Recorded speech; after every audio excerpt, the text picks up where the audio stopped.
Okay, welcome to this special edition of the Rugby Conversation, where we'll be talking about this weekend's Judgement Day Welsh derbies at the Principality Stadium. I'm joined by Steff Thomas. Steff, how are you? Yeah, great. Thanks, Illtud.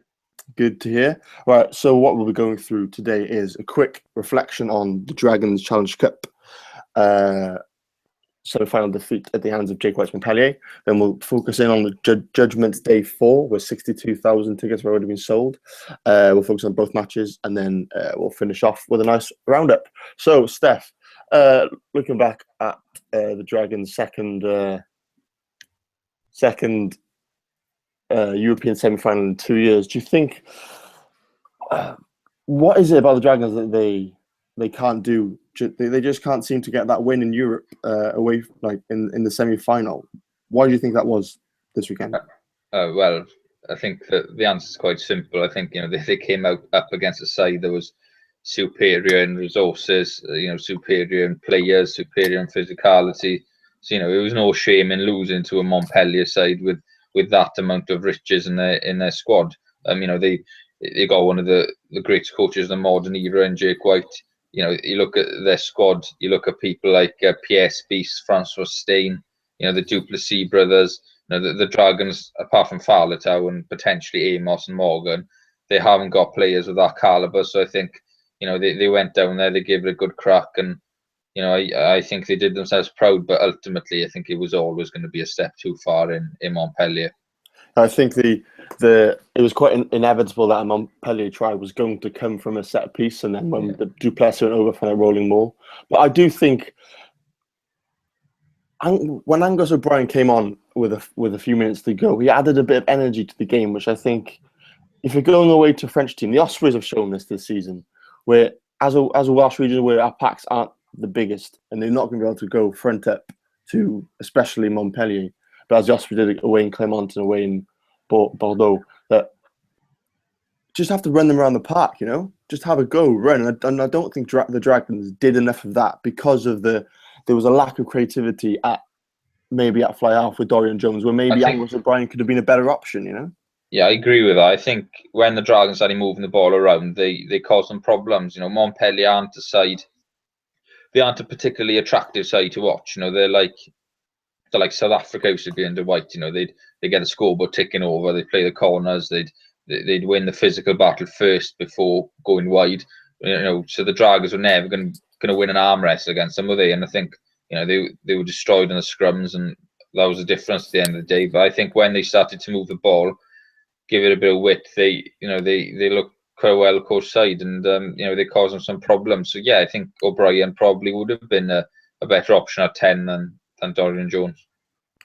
Man, just to finish, do you think Kingsley Jones has done enough to get to stay at the region for a few more years? Well, I think the quality of their performances has improved markedly since Lynn left.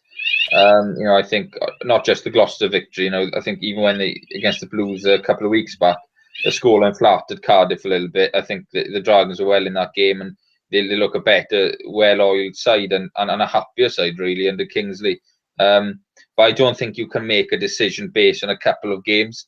I think you've got to look at the bigger picture. You've got to look at other options. Whether Nigel Davis is a man that could come in. There's been other names put forward, but certainly Kingsley. They haven't got the budget of even the other three Welsh regions. So you'd have thought that Kingsley would be in a strong position. I have to apologise. The fire alarms at the building that I'm coming from in Cardiff Bay just went off temporarily, but I think that's okay for now. Okay, so move on from another semi-final loss to Dragons, but I do have to say that they were very well. They represented them very well out in the Altcard Stadium. Jake White and Fulgence Ouedraogo had positive things to say about the Dragons, and they didn't do the region a bad name, if you know what I mean. And credit has to go to Kingsley Jones and even Liam Jones before then.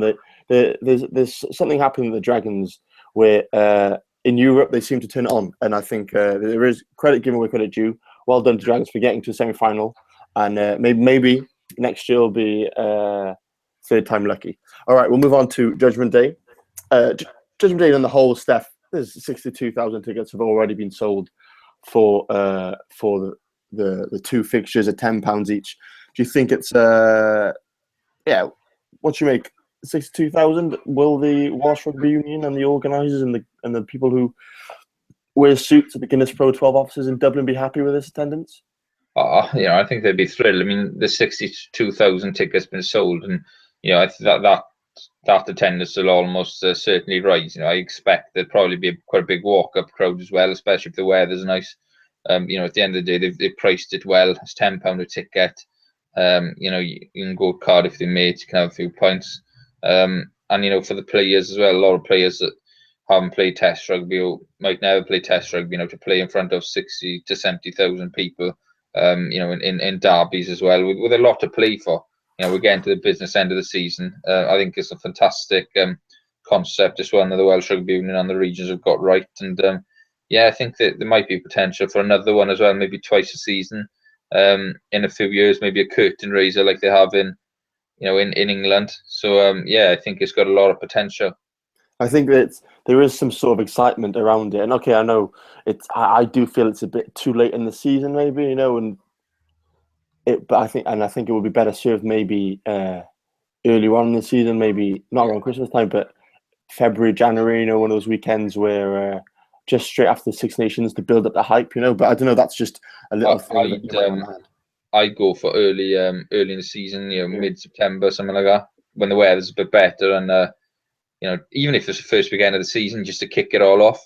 Yeah, like they do in England. I think that might be something to consider. I'd personally leave it at one for at least a couple of seasons, just so that they can further establish it. But I think, I don't see why not. Potentially, I think that could be a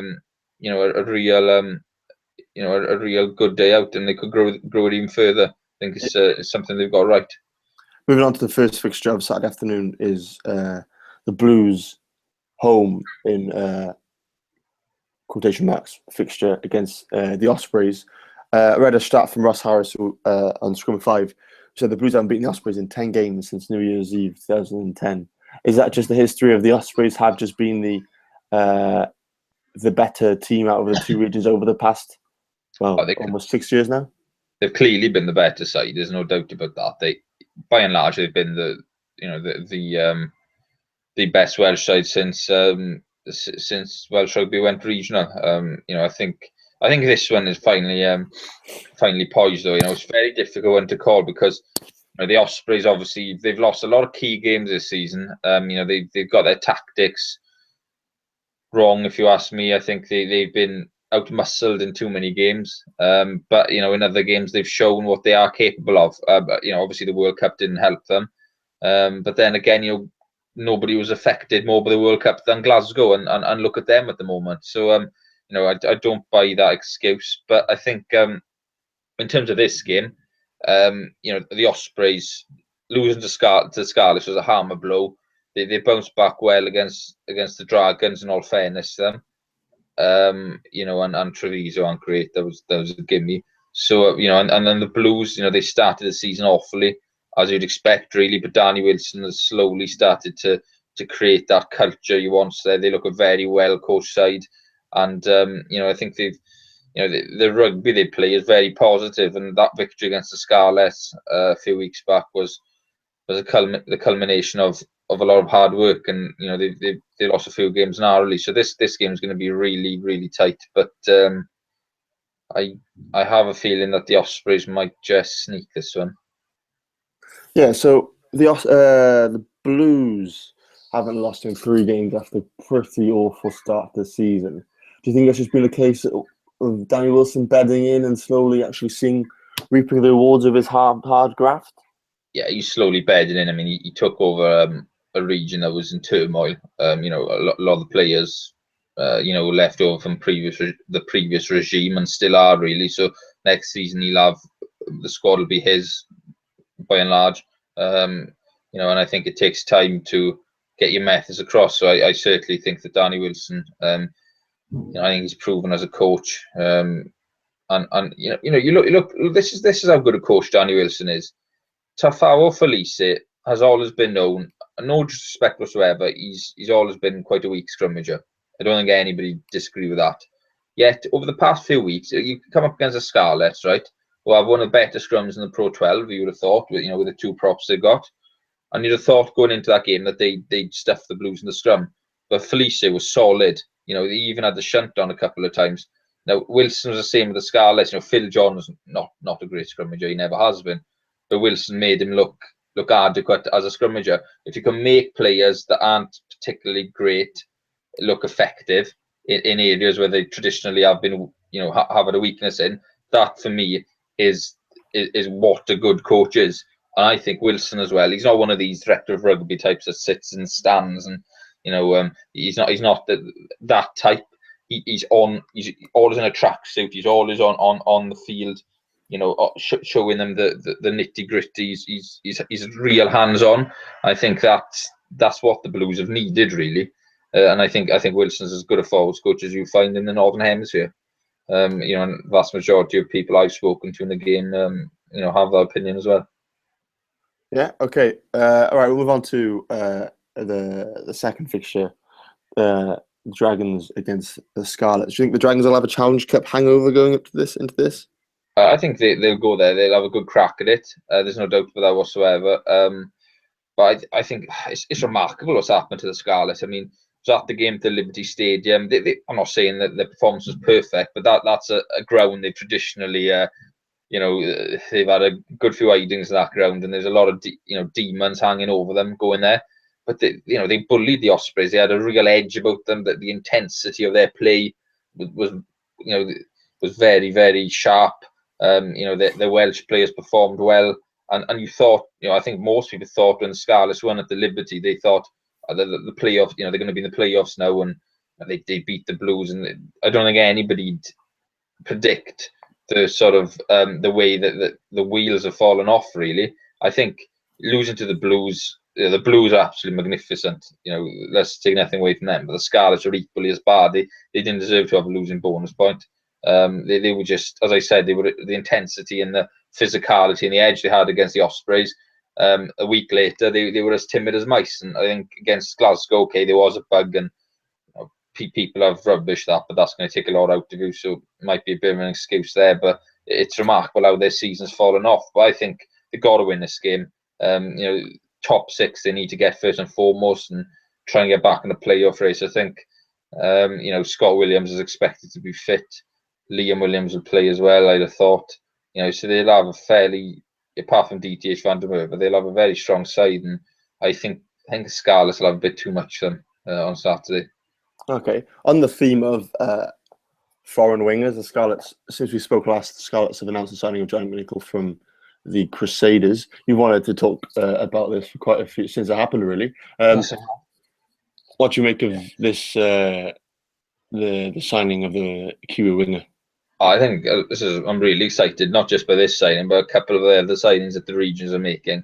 I think, starting with McNicholl then, I've gone on social media and I've seen these, I don't know what the words for it, clowns really. They say, why are they signing a foreign player for this?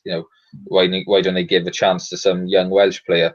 And the fact of the matter is, you look at the Wales in the 20 squad. There's a large amount of them already playing regional rugby. I think the regions have done really well in terms of bringing the younger players through. That's one thing that cannot be criticised for. But there's always a room for a quality non-Welsh qualified player that can help the development of these younger players, and also they help in the regions being successful. Johnny McNicholl is one of the best wingers in Super Rugby. He's an international class winger. He hasn't been capped yet, but there has been talk in New Zealand rugby circles that the All Blacks have been circling around him. He's opted to join the Scarlets. He's a tough competitor, very strong in the air, very strong defensively, brilliant finisher. Very nice footballer, takes the right options, and I think the Scarlet style of rugby to suit him down to the ground. Another player I'm excited by is the Blues signing of Halaholo, the Hurricanes midfielder. I think he's a very good player. He brings a lot of physicality, as you'd expect from a South Sea Island, and he's got a lovely offloading game. And I think I think he's going to be a very good player as well. Fonatia as well. for the Ospreys, it's another really good player. You know, McNichol and Fonatia start for one of the best non-international sides on the planet in the Canterbury Crusaders. They you know, if you're playing well at Super Rugby level, you're international class. You know, I think people need to realise that the three very, very good signings, and I think in terms of regional of the four, well, of the three of the four regions anyway, I think the recruitment has taken a step up this summer, and you know, I'm looking forward to seeing them play next season. Okay, all right. Thank you. I think that ties it all up. Just to finish, I wanted to mention the Swaylick Finals Day that's on Sunday. It finishes off with Kamala Quince and Llundainry in the cup. I watched Llundainry yesterday, and I thought they lost quite convincing. They were convincingly beaten by Cardiff RFC, who've used 86 players, at least 86 players from the squad this season. You've got the plate with Bedlino against Penafter, but then it all kicks off with Buryport against Tarswell and Bowl. A quick shout out to the boys in Buryport and Matthew Gower. Best of luck at the Millennium Stadium on Sunday afternoon. Shame you can't be at Aber Sevens, but some things just don't work out quite like it. But Public I Buryport Sadden. Steff, thank you for joining us. Thank you very much. Good talking rugby. Good having the rugby conversation back on board. And yeah, we'll catch up with you soon. See you soon. Thanks.